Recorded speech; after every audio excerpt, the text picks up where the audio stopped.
할렐루야, 성도 여러분 반갑습니다. 오늘 이 시간 우리에게 허락하신 하나님의 말씀은 구약성경 예레미야 17장 1절에서 8절입니다.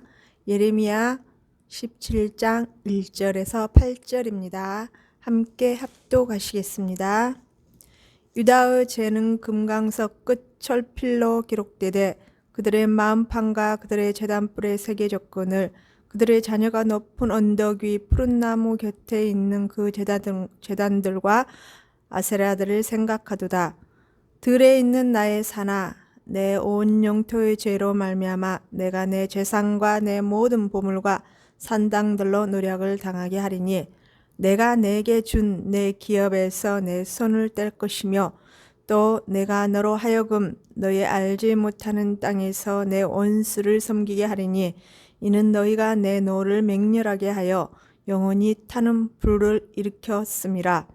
여호와께서 이와 같이 말씀하시니라.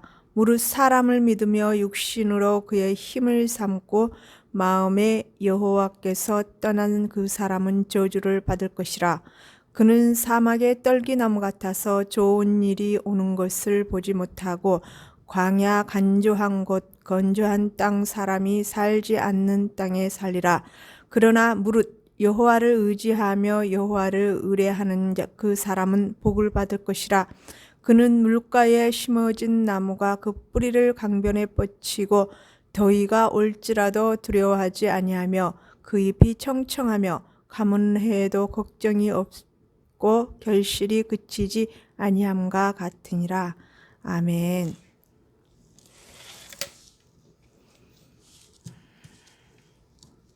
자, 오늘 본문을 요약하자면 이렇습니다. 자, 하나님 앞에 지은 죄들, 유다 백성들이 그 지은 죄들을 이 철필로 그 마음판과 그 제단의 새김과 같이 그들이 또한 우상에 대한 끝없이 갈망하는 마음 상태와 또 불순종의 그 우상 숭배의 죄로 인한 하나님을 분노하게 하는 것은 저주요. 또한 하나님께 순종하며 그 은혜 안에서 누릴 복에 대한 것에 대해서 이렇게 말씀들을 기록해 두고 있습니다.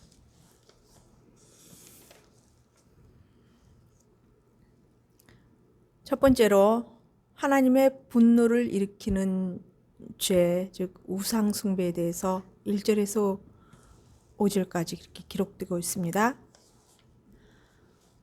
1절에 보면요, 이렇게 기록되어 있어요. 유다의 죄는 그 금강석 끝 철필로 기록되되 그들의 마음판과 그들의 제단불에 사라졌거늘 새겨졌거늘. 즉 이 새긴다는 그 자체가 그냥 마음에 담아두는 게 아니고 아예 철필로 그 마음판에 깊이 새겨졌다라는 것입니다. 즉 새긴다라는 것은요, 어느 이제 돌판에라든가 이렇게 뭐 비문이라든가 이렇게 새긴 거에 대해서 생각해 볼 수가 있습니다. 그 정도로 깊이 이 돌판이나 비문에 한번 새겨지면 그런 것들이 지워지지가 않잖아요. 그렇듯이 우상에 대한 것들이 이 유다 백성들의 그 마음판 자체에 깊이 새겨졌다라는 것입니다.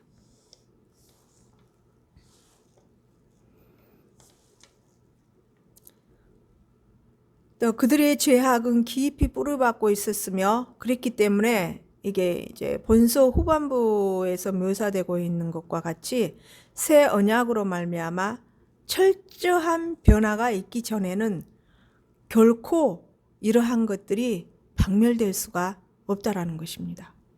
즉 하나님께서 다시 새로운 언약을 주시기 전에는 이러한 죄들이 사해지지 않을 것이라는 것입니다. 즉 예레미야에서 31장 31절에서 34절에 보면요, 제가 한번 읽어드리겠습니다. 여호와의 말씀이니라. 보라, 날이 이르리니 내가 이스라엘 집과 유다 집에 새 언약을 맺으리라. 이 언약은 내가 그들의 조상들의 손을 잡고 애굽 땅에서 인도하여 내던 날 맺은 것과 같지 아니할 것은 내가 그들의 남편이 되었어도 그들이 내 언약을 깨뜨렸음이라. 여호와의 말씀이라. 그러나 그날 후에 내가 이스라엘 집과 맺을 언약은 이러하니 곧 내가 나의 법을 그들의 속에 두며 그들의 마음에 기록하여 나는 그들의 하나님이 되고 그들은 내 백성이 될 것이라. 여호와의 말씀이니라. 그들이 다시는 각기 이웃과 형제를 가르쳐 이르기를 너는 여호와를 알라 하지 아니하리니 이는 작은 자로부터 큰 자까지 다 나를 알기 때문이라. 내가 그들의 악행을 사하고 다시는 그 죄를 기억하지 아니하리라. 여호와의 말씀이니라. 이러한 일이 하나님께서 이렇게 다시 돌이켜서 새 마음을 이 백성들에게 주기 이전에는 이들이 정말 하나님 앞에 되돌이킬 수 없다라는 것입니다. 그 새로운 마음도 주신 분이 역시 하나님이시고 또한 손을 걷어버리시는 분도 곧 하나님이시라는 것입니다. 그래서 모든 생사하복의 주관자이시고 온 우주 만물을 다스리시는 분은 그 마음과 생각을 주장하시는 분은 하나님이시라는 것은 우리는 분명히 기억해야 될 것입니다. 또한 2절에는 보면요. 그들의 자녀가 높은 언덕 위 푸른 나무 곁에 있는 그 제단들과 아세라들을 생각한다고 이렇게 기록되어 있습니다. 그들의 조상 때부터 하나님을 섬기기보다 이들은 분명히 이스라엘 백성들은 하나님과의 하나님을 주인으로 섬기고 그들은 종으로서 하나님의 자녀로서 누려야 될 복 또한 하나님께서 준비해 두시고 계십니다. 그런데 이들은 하나님을 잘 섬겨서 하나님께서 준비하신 그 축복을 받기보다는 오히려 눈에 보이는 그 나무들에 새겨져 있는 그 우상들이나 그 생명이 없는 우상들을 향하여서 눈에 보이는 것들을 그들을 향하여서 하나님께 드려야 될 그 마음의 중심을 우상에게 빼앗겨버리는 그러한 어리석음을 범하는 죄를 저질렀던 것입니다. 유다의 자녀들이 그 부모들에 의해서 우상이 숭배에 이제 너무 물이 들어 있어서 조그마한 거는 잠깐만 누가 무슨 말을 해도 거기에 확 휩쓸렸다라는 것입니다. 발동이 있다라는 것이죠. 즉 이게 이 아세라들이라는 것은요. 아세라 우상을 새긴 그 나무에다 새긴 그 목상들을 가리키는 것입니다. 아세라는 고대 근동의 여러 족속, 특히 아모리 족속, 가나안 족속이 숭배한 여신의 아낫, 아스타롯과 더불어 이게 가나안의 3대 여신 중에 하나였습니다. 이 이스라엘 역사에 일찍부터 등장한 깊이 들어와 있는 뿌리 깊은 이 우상이죠. 3절에는요. 들에 있는 산아 나의 산아 내 영토의 죄로 말미암아 내가 내 재산과 내 모든 보물과 산당들로 노력을 당하게 하리니 이렇게 또 기록해 두시고 계십니다. 여기서 이 말씀을 예레미야를 통하여서 하나님께서 유다 땅을 향하여 말씀하고 계시는 선포인데요.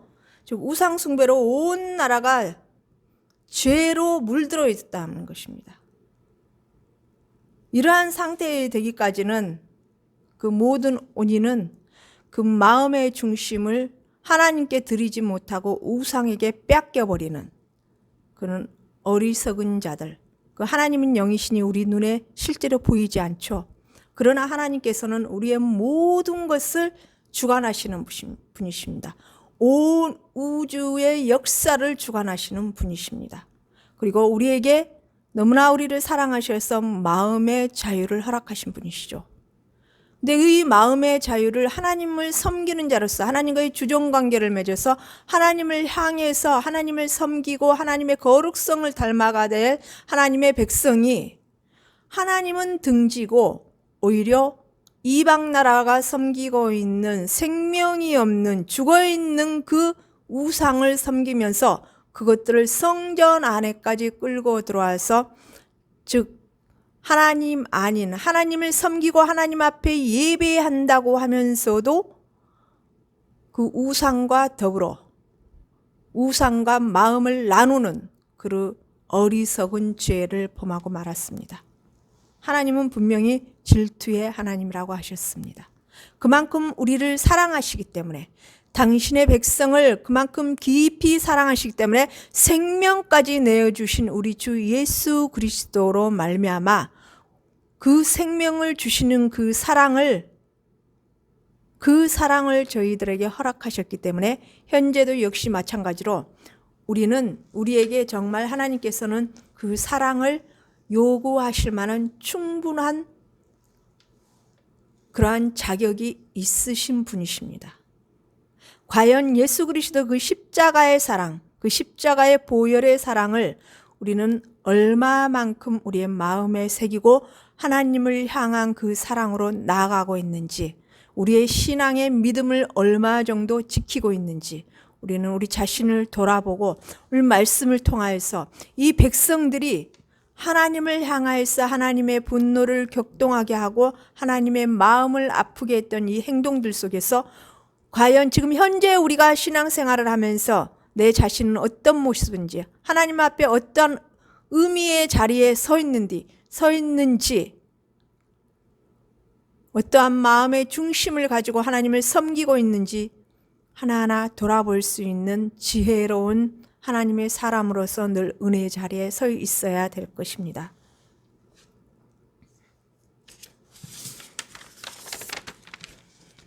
4절의 말씀은요, 또 내가 내게 준 내 기업에서 내 손을 뗄 것이며 또 내가 너로 하여금 너의 알지 못하는 땅에서 내 원수를 섬기게 하리니 이는 너희가 내 노를 맹렬하게 하여 영원히 타는 불을 일으켰음이라 라고 이렇게 또 기록해 두고 있습니다. 유다 백성이 유업으로 받은 땅을 이제 상실하게 없어질 것이라는 것입니다. 그것에 대한 예언입니다. 그 백성은 여호와의 오래 참으심을 무시함으로써 하나님의 분노를 격발시켰던 것입니다.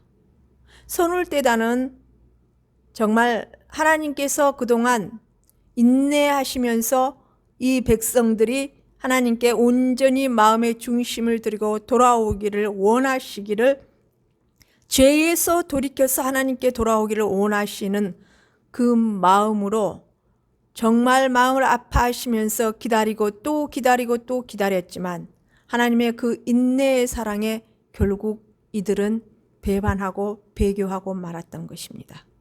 이러한 일로 인해서 이제 그 은혜의 손길을, 이스라엘 백성들을 향한 그 손길을 이제 떼시겠다라는 것입니다. 즉 거두어 버리시겠다라는 것입니다. 두 번째로 우상 숭배로 인해 이제 받을 저주에 대해서 5절에서 6절까지 이렇게 기록해 두셨는데 한번 살펴보겠습니다. 여호와께서 이와 같이 말씀하시니라. 무릇 사람을 믿으며 육신으로 그 힘을 삼고 마음이 여호와에게서 떠난 그 사람은 저주를 받을 것이라. 즉 이 본절에서는 사람을 가리키는 서로 다른 히브리어가 세 가지로 이제 등장하는데요. 이를 순서대로 살펴보자면은 이랬습니다. 맨 처음 사람으로 번역된 거는 아담은 즉 일반적인 사람으로서 이제 의미이고요. 또한 육신으로 번역된 바사르는 하나님의 전능하심과 대조되는 인생의 연약성을 나타내는, 결함을 나타내는, 또한 간접적으로 그것들을 나타내는 것이고요. 또한 그 마지막에 사람이 해당하는 게바르는 강한 자, 용사 등의 의미를 내포하는 말입니다. 즉 본절은 오직 하나님만 의지하고 하나님과의 주인과 주종의 관계를 유지하며 신실하게 믿음을 지키며 섬기고 나아가야 하는데, 그 믿음의 대상이 하나님이 아닌 다른 우상으로 대체되는 이 상황의 말씀을 살펴볼 수가 있습니다. 즉 하나님을 분노하게 하는 가장 큰 원인은 우상 숭배임을 알아야 합니다. 즉 우상 숭배의 죄, 즉 10계명의 첫 계명이 무엇이죠? 하나님 외에 다른 신을 섬기지 말라고, 두지 말라고 분명히 기록해 두셨습니다. 그만큼 중요하다라는 것입니다.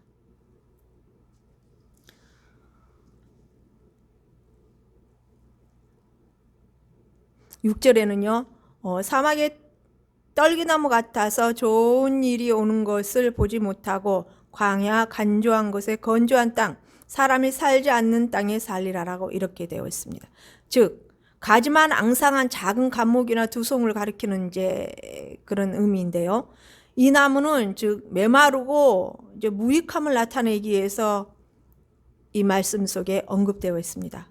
현재 유다 백성들은 이러한 복된 하나님의 자녀들이 누리는 복과는 아주 대조적으로 사막에 심겨진 메마른 이제 목이 타가서인지 물이 너무 없으니까 뿌리를 통해서 물을 끌어올리지 못하고 아예 말라 죽어버리는 이 나무에 비교하고 있습니다.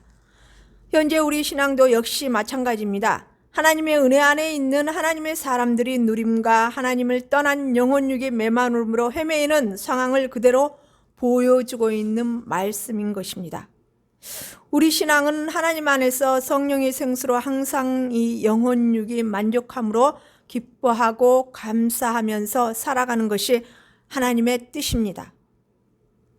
하나님께서는 항상 자녀들이 좋은 것으로 채워주시기를 원하시는 그 사랑의 하나님, 또한 그 은혜의 손길을 늘 풍부하게 주시고자 하시는 하나님이십니다. 그러나 반드시 기억해야 될 것은 죄는 간과하지 않으시는 분이십니다. 하나님은 공의의 하나님이심을 잊지 말아야 될 것입니다. 세 번째, 하나님을 잘 섬기는 자의 복에 대해서 기록되어 있습니다. 7절, 8절입니다. 이와 이제 위의 내용과는 1절에서 6절까지의 내용과는 대제적인 상황입니다. 즉 오직 하나님만 의지하는 자에 대한 은혜 안에서 있는 자들의 누릴 수 있는 그 큰 복이죠. 한번 읽어드리겠습니다. 그러나 무릇 여호와를 의지하며 여호와를 의뢰하는 그 사람은 복을 받을 것이라. 그는 물가에 심어진 나무가 그 뿌리를 강변에 뻗치고 더위가 올지라도 두려워하지 아니하며 그 잎이 청청하며 가무는 해에도 걱정이 없고 결실이 그치지 아니함 같으리라. 이렇게 시편 1편 3절에 보면은 그는 시냇가에 심은 나무가 철을 따라 열매를 맺으며 그 잎사귀가 마르지 아니함 같으니 그가 하는 모든 일이 형통하리로다. 이렇게 기록되어 있습니다. 그러나 오늘 8절의 말씀은 아주 구체적으로 기록되어 있죠. 가물을 때에도 가물어서 열매를 맺지 못하는 주위의 나무들은 열매를 맺지 못하나 그러나 이 나무는 사람을 뜻합니다. 영적으로. 하나님을 향해서 하나님만 바라보고 하나님의 거룩성을 닮아가며 하나님을 온전히 마음의 중심을 바쳐서 하나님을 섬기고 나아가는 이 사람에게는 모든 것들 어떤 상황이 오더라도 염려하거나 걱정할 것이 없다라는 것입니다. 즉 하나님의 은혜의 손길이 늘 함께함으로 말미암아 어려운 일은 막아주시고 또한 복된 일로 하나님을 기뻐하시고 하나님께서 원하시는 큰 은혜의 손길로 풍부함을 세상에 어떤 힘든 상황이 되더라도 그 은혜 안에서 그 때에 따라서 공급하심으로 말미암아 풍족함을 누리며 살아갈 수 있는 하나님의 사람들이라는 것입니다.